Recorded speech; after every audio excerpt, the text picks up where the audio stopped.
في سنة 17 كنت بطرب فرقة الأستاذ جورج أبيض، ورحنا اسكندرية علشان نحيي حفلة. فإخواني الممثلين عرفوني بالأستاذ سيد درويش وقال لي أنا عايز أسمعك، وده كان قبل العمل بالليل في تياترو الهمبرة.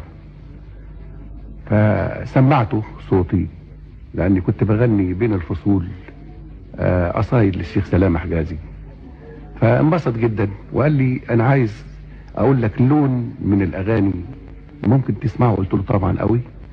فغنى لي زوروني كل سنة مرة وبكى، وأنا فعلا بكيت كمان لأنها كانت مؤثرة جدا. قال لي أنت بتبكي ليه؟ قلت له عشان دي حاجة غريبة وحاجة كويسة قوي. قال لي إذن أنت تغنيها. قلت له أنا ما عنديش مانع أبدا. فقال لي تغنيها إمتى؟ قلت له أغنيها الليلة. قال لي الليلة تقدر تغنيها؟ قلت له أيوة أقدر أغنيها جدا. فقال لي طيب أقولها لك كمان مرة؟ قلت له أنا حفظتها. فقال لي طيب غنيها. قمت غنيتها فبكى فعلا وقال لي الليلة أنا حاجي ألقنها لك وأسمعها وتقولها بين الفصول زي ما بتغني.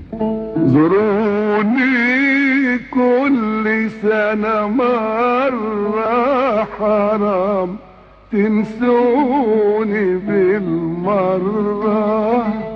زوروني كل سنة مرة، حرام تنسوني بالمرة.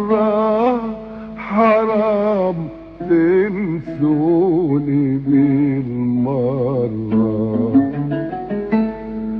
أنا عملت إيه فيكم تشاكوني وأشاكيكم؟ أنا عملت إيه فيكم تشاكوني وأشاكيكم؟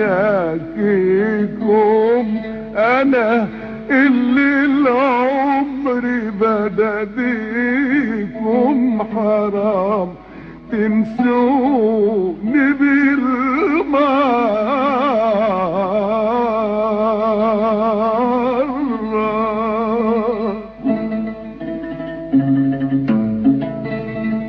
يا قلبي يا اللي مالوش حد طول عمره يقاسي الوجد.